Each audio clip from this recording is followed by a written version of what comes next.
Hi everyone, welcome to Wife's Gaming List, the channel where I recommend games that I love to my husband and sometimes he ends up loving them too. Today's episode is all about Fantasy Life I, the Girl Who Steals Time, a game I picked out when he was completely obsessed with playing Diablo 4.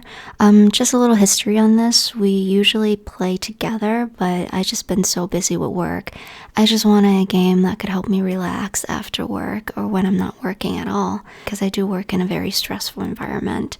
So I got really into Fantasy Life I, and I was like, hey, you need to try this game out. This game is really relaxing.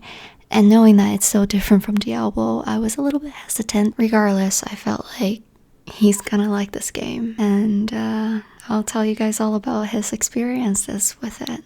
At first, he didn't really have much of an interest in it. When he saw me playing it, I guess it didn't really capture him as much because he thought it was kind of like an endless crafting type of game. When he started playing it, he definitely struggled a little bit just to get through the main storyline.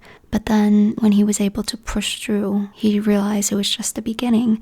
The real game starts after the main story, and now he's deep into decorating his own base, leveling up the different lives, and even planning to decorate my base too, because I don't really enjoy base decorating, stuff like that. Even in Animal Crossing New Leaf, my island is a disaster. So I did ask him, I'm like, so what makes it so addictive to you? And he said that it's because there's just so many things you could do. Like, for example, you could play as a cook, a miner, a hunter, and a blacksmith. And every role or life is connected to the others. So if you get tired of one, you can always switch up anytime.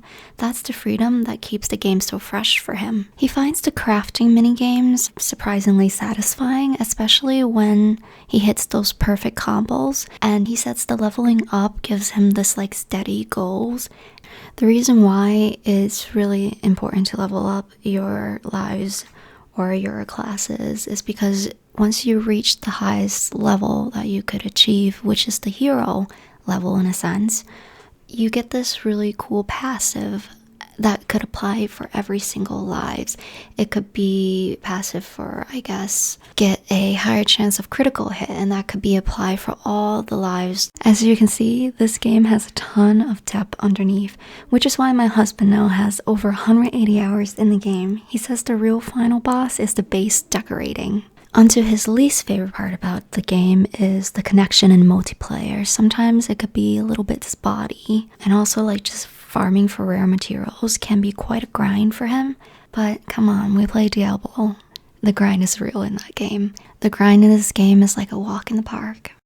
Regardless, none of that takes away from how fun and addictive the game is overall for him. Overall, I'm just really happy that he actually took the time and energy to play a game that I recommended to him, a game that I really enjoy and want to share this enjoyment with him. We're able to play together, so that means we're spending more quality time together, and also maybe he'll play other games that I'll recommend for him. I really do want to play Baldur's Gate 3 with him. I want him to play Fallout New Vegas. I want him to play Red Dead Redemption 2. There's like a list of games I'm really excited to share with him.